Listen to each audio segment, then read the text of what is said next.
Hello everybody and welcome back to Super Robot Wars Original Generations. We are here for Scenario 10, Overdue Revenge. Whose revenge is overdue? Well, you best stick around to find out. But before we do that, we have a few new things to go over before we get into this scenario, so we're going to do that right now and check out these two new mechs we got in between Scenario 9 and 10.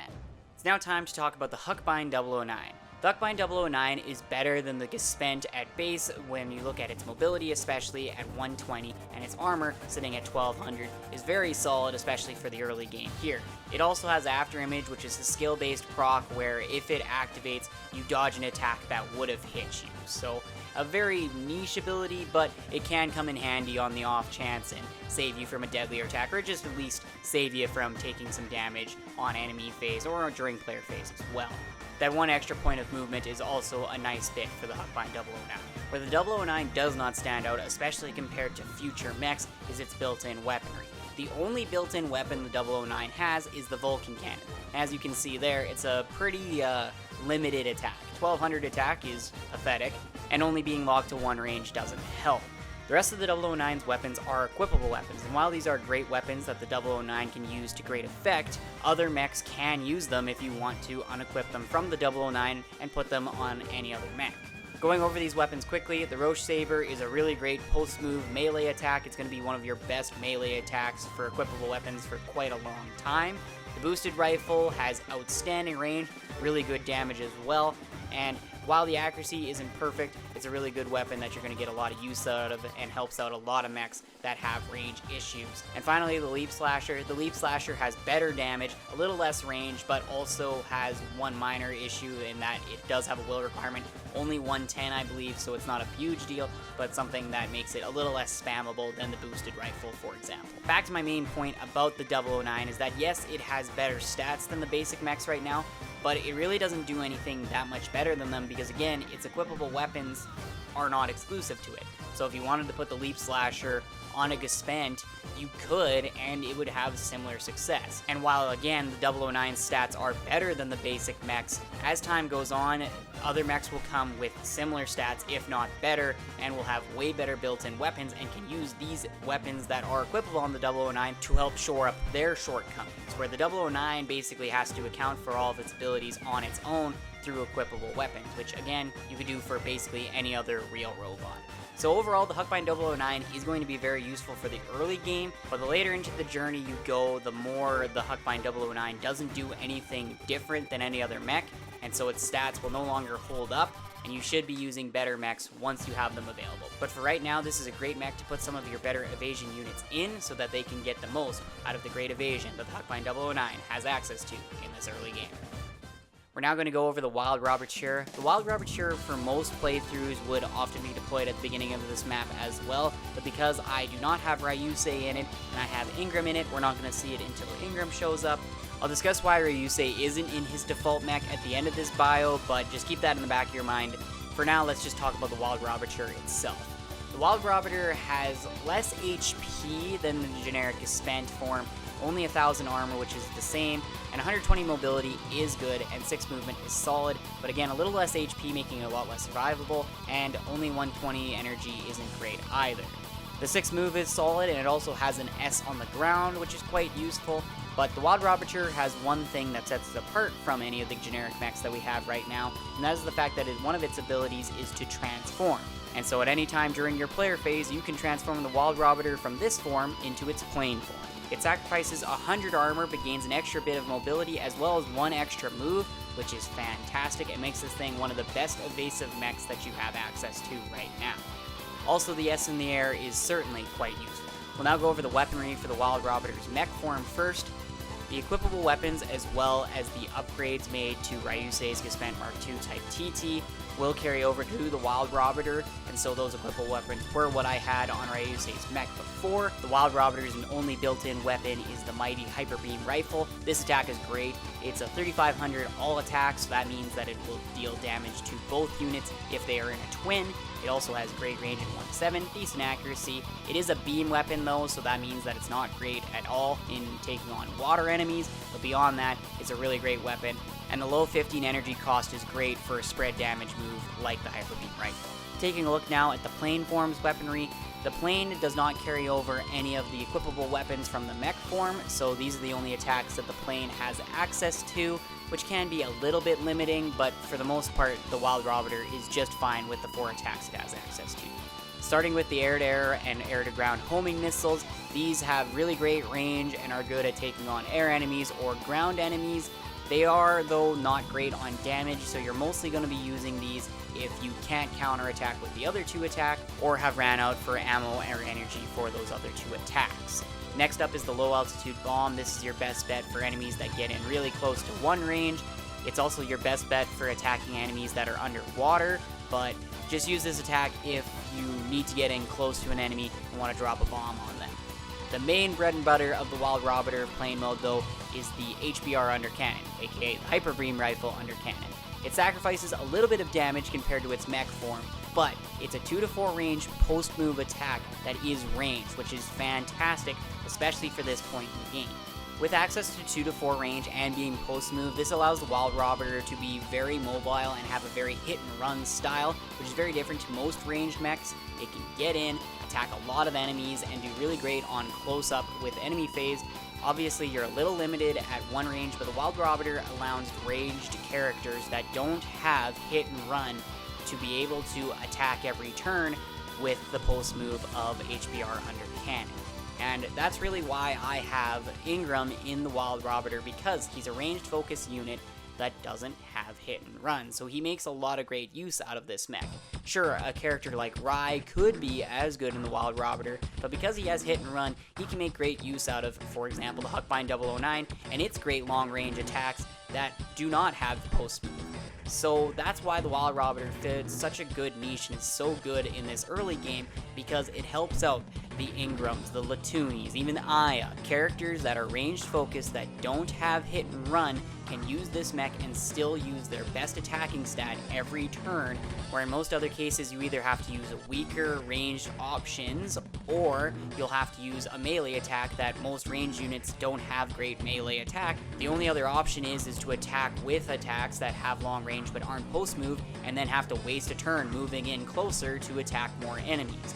So the Wild Robiter fixes all those issues. The Wild Robiter can get into a group of enemies, still be able to attack all of them and deal great damage with a ranged option without having to sacrifice damage on a ranged side. And so that's why I have Ingram in this, because his great range stat gets to be used very effectively with the Wild Robiter. And the Wild Robiter, also in its plane form, fixes up one of Ingram's other issues, is the fact that he doesn't have access to focus, so the innate really good mobility combined with Ingram having pretty good stats as well means that the Wild Robiter is very good for Ingram. It patches up all of his weaknesses and, in my opinion, maximizes his strengths, and so that's why I have him in the Wild Robiter. And I like having Ryusei in the Wild Schwein because it gives him access to a really great melee attack that he certainly appreciates with his really great melee stat.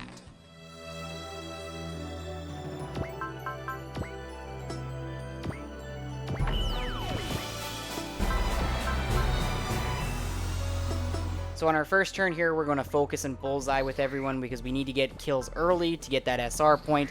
Getting rid of all of the enemies within 4 turns, especially with reinforcements coming, is definitely going to be difficult to do, especially when we only got 3 mechs and our battleship right now. I'm going to send Ryusei out into the water. He has the water jet equipped, and so he'll be the best to deal with those enemies out in the sea.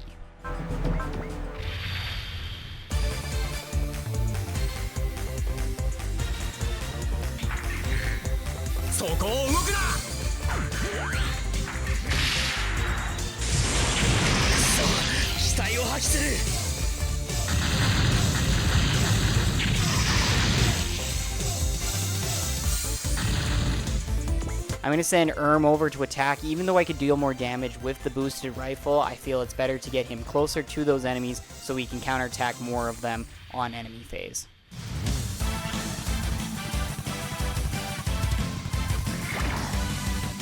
So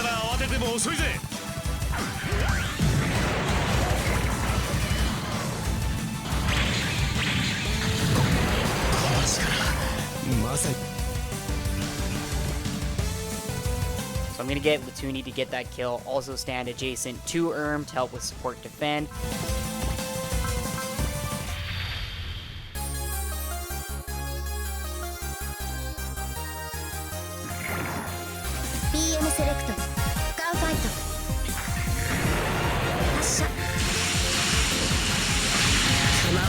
ってくるぞ。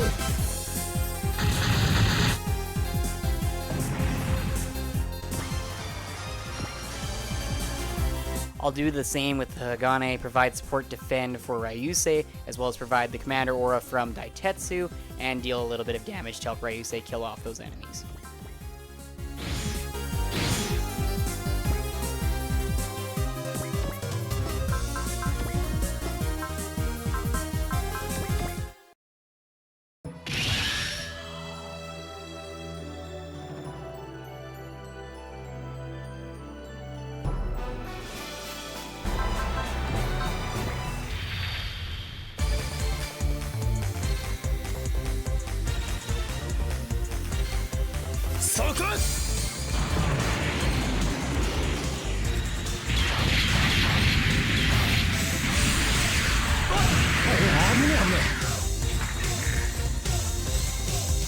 受けた痛みは倍にして返す。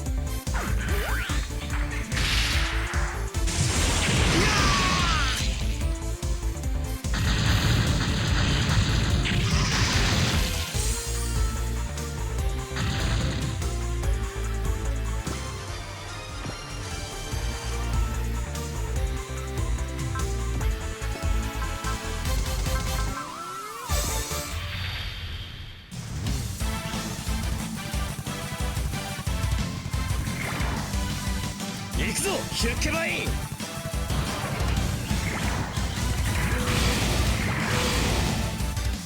れぐらいは余裕ってことで、まあサービス精神もほどほどにと。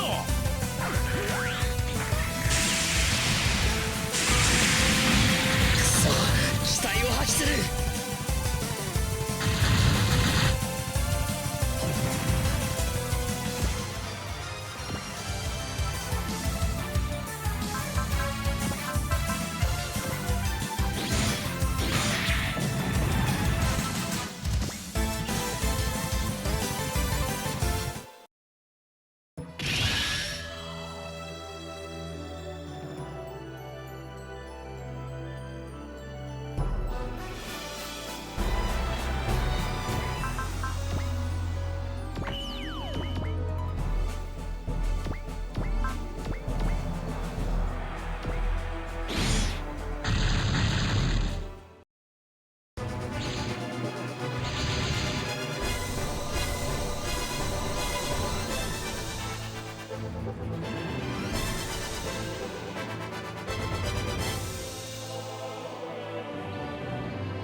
連邦軍へ組みする者には死を。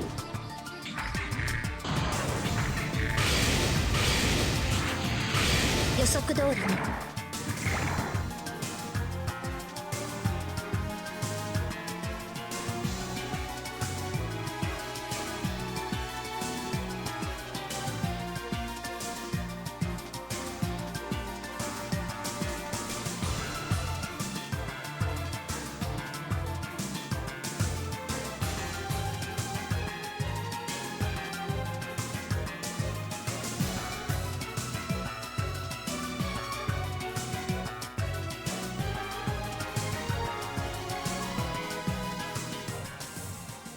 So I believe what triggers Tempest and his reinforcements to show up is killing enough enemies like I did, or they will show up during turn 2 enemy phase.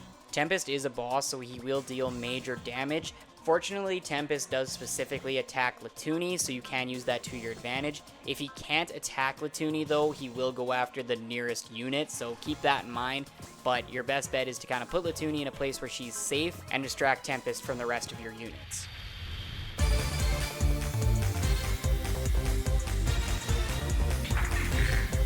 もらった。ビルトシュバインスラッシャリング。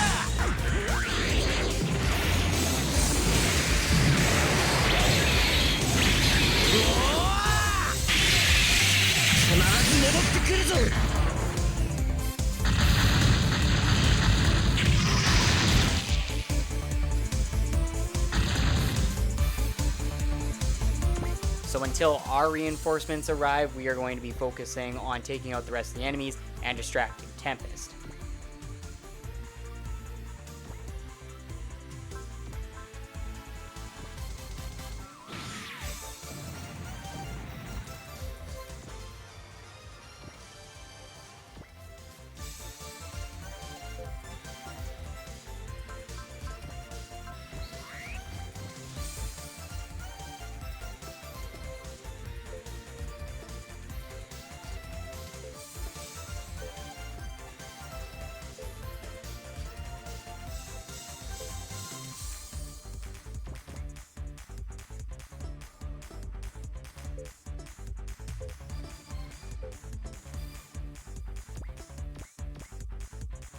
I put Latune in the mountain terrain to protect her, give her a little extra evasion, a little extra defense. You could also put her in the water and have a similar effect because it would weaken some of Tempest's strongest attacks.16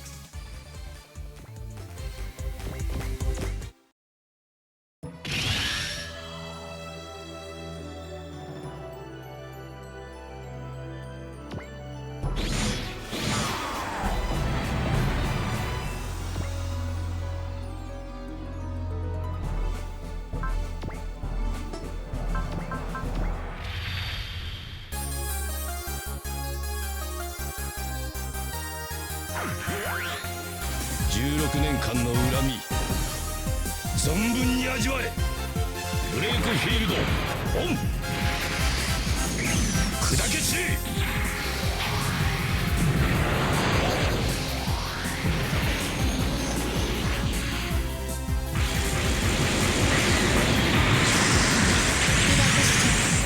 ダメージチェック。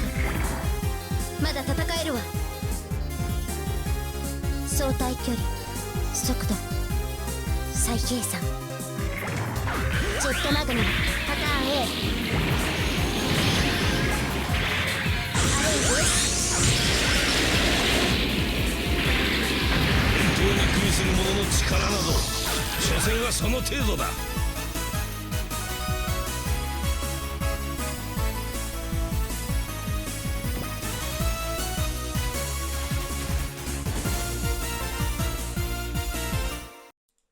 So during the last enemy phase, I most definitely should have had Latune either dodge or defend that attack because the amount of damage she's taken has put her in a perilous state. We're going to have to use Trust from Tetsuya on her in order to keep her health up and make sure she can survive another attack, even with defend. Gonna use up a bunch of Daitetsu's SP here to use Bullseye, just to make this turn as successful as possible. You want to have as many enemies defeated here on the third turn so that you can set yourself easily up to get the SR point.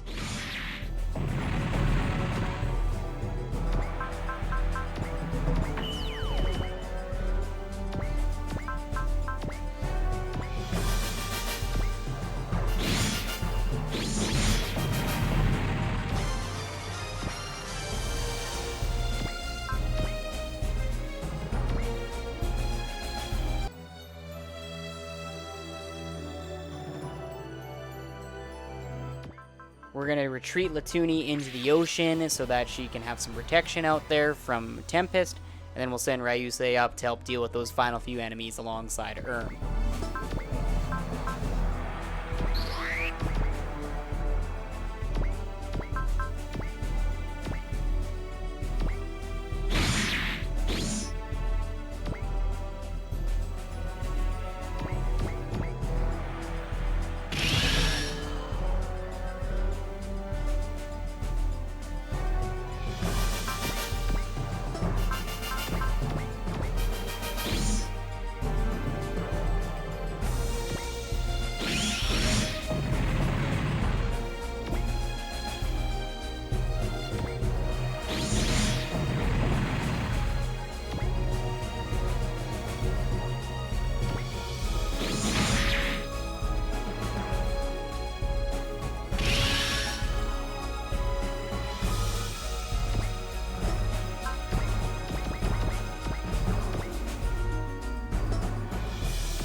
That dodge for Latune probably didn't matter, as I believe the defend would have protected her from dying there. And now that we have the rest of the team here, we can use them to help us take out any remaining enemies.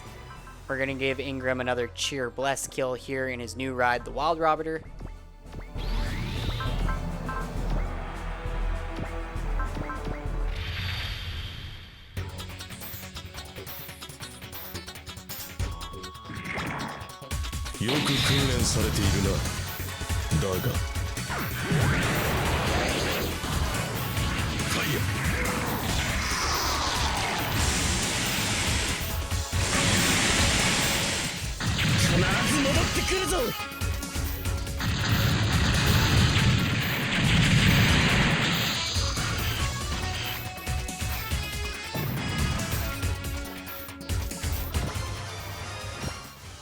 And that nets us the skill point. A pretty easy one for this scenario, but we still have lots to do. Tempest is still around, and we have to take care of him. Tempest right now is actually quite a difficult boss because he has a lot of HP and is fairly accurate and can hit us very hard. And so with how limited our mechs are right now, we don't really have a great way of dealing a lot of damage to him, and certainly not doing it super safely without using SP. So you need to really take this battle very carefully and use your SP correctly and try to deal as much damage as safely as possible again.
So while I slowly take down Tempest here, I figure I should take some time and pull back the curtain on a few interesting things about editing this series, as well as just some things about the Super Robot Wars Original Generations as a whole.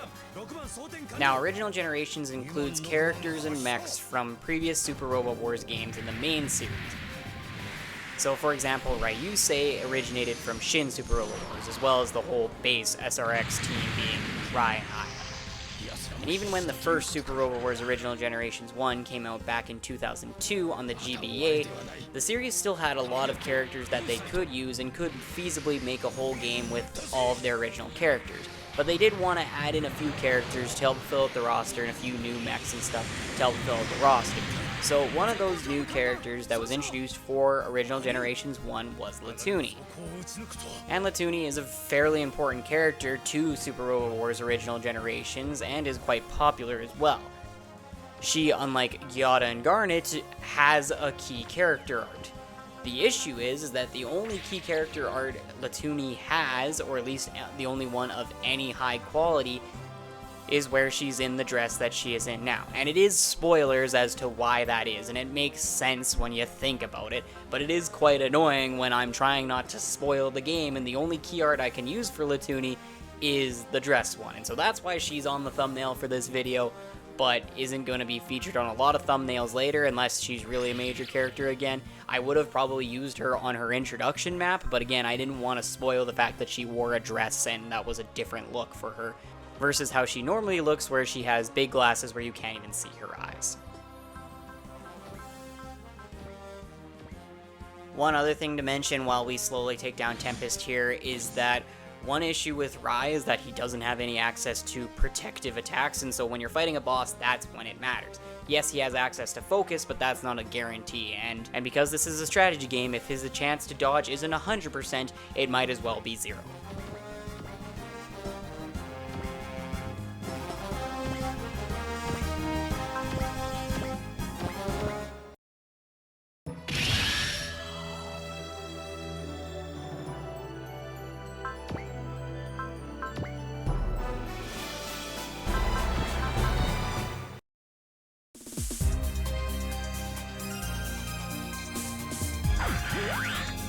そこだ。ブレイクフィールドオン。砕け散れ。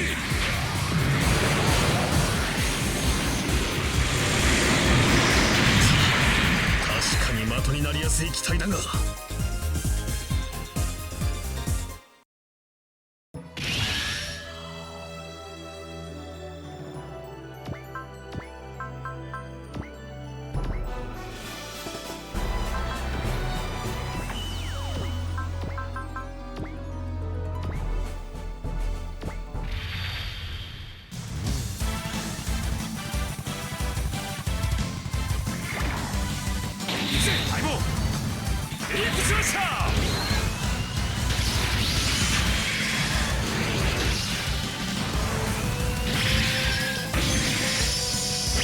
よく頑張ったと褒めておいてやろう。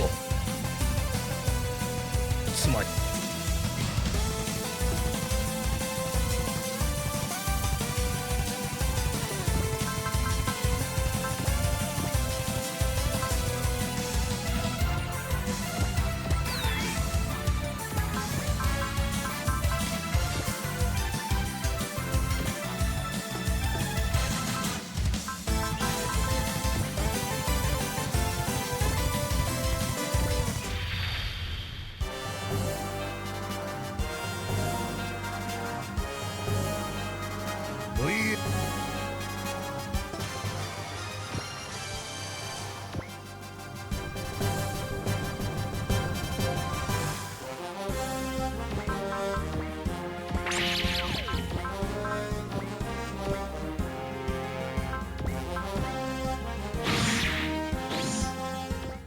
So I've got two final thoughts as well. If you've been seeing some awkward cuts throughout this video, it's because I had to save, and I had many times where I had to restart and go for my previous saves, which is why I always mention it's important to save. So when you see those cuts, that's because I made a mistake. And one of those mistakes that you're gonna see in just a moment, I didn't really rectify in the way I would have wanted.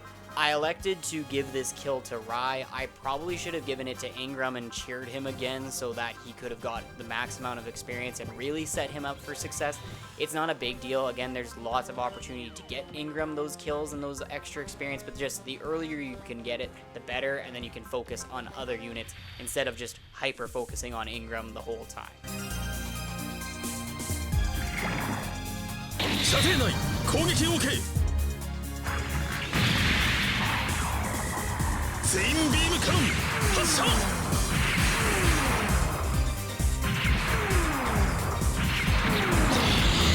脱出する。